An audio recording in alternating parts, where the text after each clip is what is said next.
নমস্কার বন্ধুরা, আপনারা যারা পশ্চিমবঙ্গের ভোটার তালিকা সংশোধন বা এসআইআর প্রক্রিয়া নিয়ে চিন্তিত ছিলেন, তাদের জন্য আজ একটি বিরাট খুশি খবর নিয়ে এসেছে। আগামী 23শে ডিসেম্বর থেকে হিয়ারিং শুরু হওয়ার কথা, কিন্তু তার আগে নির্বাচন কমিশন এবং রাজ্য সরকার মিলে এমন একটি সিদ্ধান্ত নিয়েছে যা লক্ষ লক্ষ মানুষের দুশ্চিন্তা দূর করে দেবে। একটি বিশেষ নতুন কাগজ বা নথির কথা বলা হয়েছে, যা আপনার কাছে থাকলে হিয়ারিং এর সমস্ত জটিলতা এক নিমেষেই মিটে যাবে। বিশেষ করে যারা গ্রামীণ এলাকায় থাকেন এবং নথিপত্র নিয়ে সমস্যায় ছিলেন, তাদের জন্য একটি সঞ্জীবনী হতে চলেছে। আজকের ভিডিওতে আমি বিস্তারিত জানাবো সেই নতুন কাগজটি কি, কিভাবে সেটি ডাউনলোড করবেন এবং হিয়ারিং এ গিয়ে আপনাকে আর কি কি করতে হবে। তাই একটিও সেকেন্ডও স্কিপ না করে পুরো ভিডিওতে দেখুন। তোমরা যদি আমার চ্যানেলে নতুন হয়ে থাকো, চ্যানেলটিকে সাবস্ক্রাইব করে পাশে থাকা বেল আইকনটি প্রেস করে দিবেন। তো দেখুন, প্রথমে দেখে নেওয়া যাক হিয়ারিং এর সময়সূচি। রাজ্যের মুখ্য নির্বাচনী আধিকারিক জানিয়েছেন যে আগামী 23শে ডিসেম্বরের হিয়ারিং এর নোটিশ পাঠানোর কাজ শেষ হবে এবং 26 থেকে 27 ডিসেম্বর থেকে সশরীরে হাজির হওয়ার অর্থাৎ হিয়ারিং পর্ব শুরু হবে। অনেকেই আমাকে কমেন্ট করে জানিয়েছেন যে দাদা, আমার কাছে তো পর্যাপ্ত প্রমাণ নেই, আমি হিয়ারিং এ কি দেখাবো, বা আমার ভোটার কার্ডে নামের ভুল আছে, আমি কি বাদ পড়ে যাব? আপনাদের জানিয়ে রাখি, ভয় পাওয়ার কিছু নেই। নির্বাচন কমিশন এবার 13টি গ্রহণযোগ্য নথি তালিকা দিয়েছে, আর এই তালিকায় একটি অত্যন্ত গুরুত্বপূর্ণ নথি যুক্ত করা হয়েছে। তাহলে সেই নতুন কাগজটি কি? তো দেখুন, এবার আসি সেই মূল খবরে। সেই বিশেষ কাগজটি হলো হাউস অ্যালটমেন্ট সার্টিফিকেট বা আবাসন শংসাপত্র, মানে আবাসন শংসাপত্র। তো দেখুন, রাজ্যে প্রায় ৭৪ লক্ষ মানুষ আছেন যারা সরকারের পক্ষ থেকে আবাস যোজনার বাড়ি পেয়েছেন। এখন থেকে এই আবাস যোজনার বাড়ি পাওয়ার শংসাপত্রটি আপনার পরিচয় এবং ঠিকানা অন্যতম শক্তিশালী প্রমাণ হিসেবে গণ্য হবে। তাহলে কিভাবে এই কাগজ পাবেন? তো দেখুন, আপনাকে কোথাও দৌড়ঝাঁপ করতে হবে না। পশ্চিমবঙ্গ সরকারের পঞ্চায়েত দপ্তরের অফিসিয়াল ওয়েবসাইট থেকে আপনি মাত্র এক ক্লিকেই কিউআর কোড যুক্ত সার্টিফিকেটটি ডাউনলোড করতে পারবেন।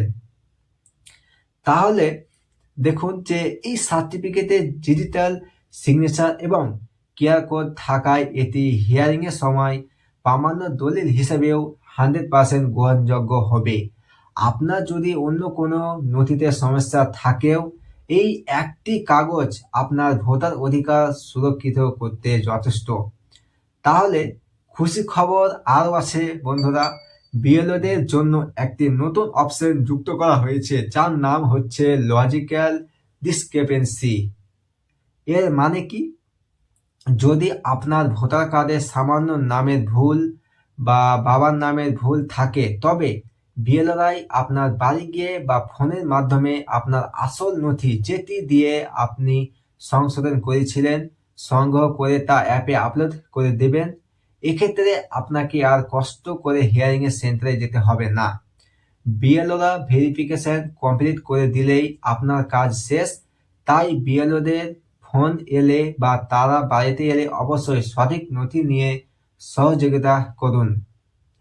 রাজ্যে প্রায় 30 লক্ষ এমন ভোটার আছেন যাদের নাম 2002 সালের ভোটার তালিকার সঙ্গে ম্যাপ করা যাচ্ছে না, বা তাদের পরিবারের কারো নাম তালিকায় নেই। এদের বলা হচ্ছে নো ম্যাপিং ভোটার। কমিশন এবার সিদ্ধান্ত নিয়েছেন এই 30 লক্ষ ভোটারের ক্ষেত্রে যদি বিএলওরা সরেজমিনে তদন্ত করে সব ঠিক পায় এবং প্রয়োজনীয় নথি আপলোড করে দেয়, তবে তাদেরও সম্ভবত আর হিয়ারিং এ ডাকা হবে না। অর্থাৎ বাড়িতে বসে আপনার নাম ভোটার তালিকায় স্থায়ী হয়ে যেতে পারে। তবে মনে রাখবেন, এবার হিয়ারিং এ কিন্তু মাইক্রো অবজার্ভ নিয়োগ করা হয়েছে। আপনি যে নথিটি দেবেন সেটি আসল না নকল তা যাচাই করার জন্য কড়া ব্যবস্থা থাকছে, তাই সঠিক এবং বৈধ নথি প্রদান করবেন। তো বন্ধুরা, আজকের ভিডিওটি সারমর্ম হলো, আপনারা যারা আবাস যোজনায় বাড়ি পেয়েছেন তারা আজই পঞ্চায়েত দপ্তরের ওয়েবসাইট থেকে আপনার সার্টিফিকেট ডাউনলোড করে নিন। আর যাদের ছোটখাটো ভুল আছে তারা বিএলওর সাথে যোগাযোগ করুন। হিয়ারিং নিয়ে অহেতুক আতঙ্কিত হওয়ার কিছু নেই। কমিশন চাইছে স্বচ্ছ তালিকা তৈরি করতে, যাতে কোনো ভুয়ো ভোটার না থাকে আর প্রকৃত নাগরিকরা যেন তাদের অধিকার পায়। ভিডিওটি যদি ভালো লেগে থাকে এবং তথ্যপূর্ণ মনে হয় তবে অবশ্যই একটি লাইক দেবেন। আপনার বন্ধুদের সাথে শেয়ার করুন যাতে তারাও এই খুশি খবরটি জানতে পারে। আর এই ধরনের সমস্ত লেটেস্ট আপডেট সবার আগে পেতে আমাদের চ্যানেলটি সাবস্ক্রাইব করে পাশে বেল আইকনটি প্রেস করে রাখুন। ধন্যবাদ। দেখা হচ্ছে পরের ভিডিওতে। ততক্ষণ আপনারা সুস্থ থাকুন, ভালো থাকুন। ধন্যবাদ।